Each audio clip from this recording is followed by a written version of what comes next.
তাআলা মালাকুল মউতকে বলে, এ মালাকুল মউত, জান্নাত থেকে একটা সাদা শুভ্র রুমাল নিয়ে যাবি।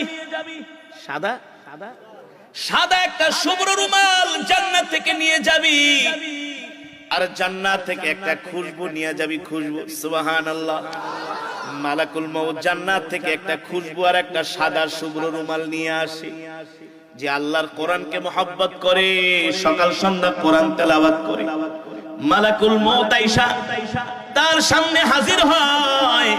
মালাকুল মউতকে দেখার পরে কখনো হামিলে কোরআন, যারা কোরআনকে ভালোবাসে, কোরআন অনুযায়ী দুনিয়াতে চলে, কোরআন অনুযায়ী চলার কারণে দুনিয়াতে কোনো গুনাহ করে না, নাফরমানি করে না, জিনা করে না, ব্যভিচার করে না, আল্লাহ কষ্ট পাবে, আল্লাহ রাগ করবে, অসন্তুষ্ট হবে, এমন কোন কাজ কখনো একজন হামিলে কোরআন করতে পারে?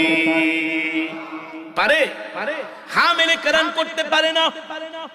তখন মালাকুল মউত তার সামনে যখন আসে, মালাকুল মউতকে দেখার পরে একজন হামিলে কোরআন, যে কোরআন অনুযায়ী চলছে দুনিয়াতে, মালাকুল মউতকে দেখে হাসতে থাকে। সুবহানাল্লাহ। কারণ মালাকুল মউত হাদিস শরীফের মধ্যে আসছে, একটা সুন্দর পোশাক পরে আসে, দেখলে তাকে শুধু দেখতেই মন চায়। আর যে নাফরমান গুনাহগার, দুনিয়াতে জিনা ব্যভিচার করছে, আল্লাহর হুকুম মানে নাই, নামাজ পড়ে নাই, মানুষের সম্পদ মাইরা খাইছে, বিচার করে ঘুষ খাইছে, আছে কি আছে না? মানুষের সম্পদ দখল করছে, ক্ষমতার জোরে মানুষকে কষ্ট দিছে, ঠিক না?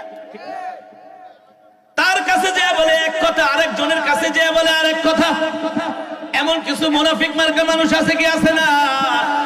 তাদের সামনে মালাকুল মউত একটা ভয়ঙ্কর চেহারা নিয়ে আসবে, ভয়ঙ্কর চেহারা, ভয়ঙ্কর চেহারা। মালাকুল মউতকে দেখার সাথে সাথে ওদের পালপিটেশন গরম হয়ে যাবে, চোখ দুটা বড় বড় হয়ে যাবে, তারা পিপাসার্ত হয়ে যাবে, আর তারা অস্থির হয়ে যাবে, অস্থির হয়ে যাবে, স্থির থাকতে পারবে না। যারা নাফরমান আর যারা আল্লাহর কোরআনকে ভালোবাসছে, কোরআন অনুযায়ী চলছে, মালাকুল মউতকে দেখলে তারা মুস্কি মুস্কি হাসতে থাকবে। আল্লাহু আকবার। আর মালাকুল মউত সাদা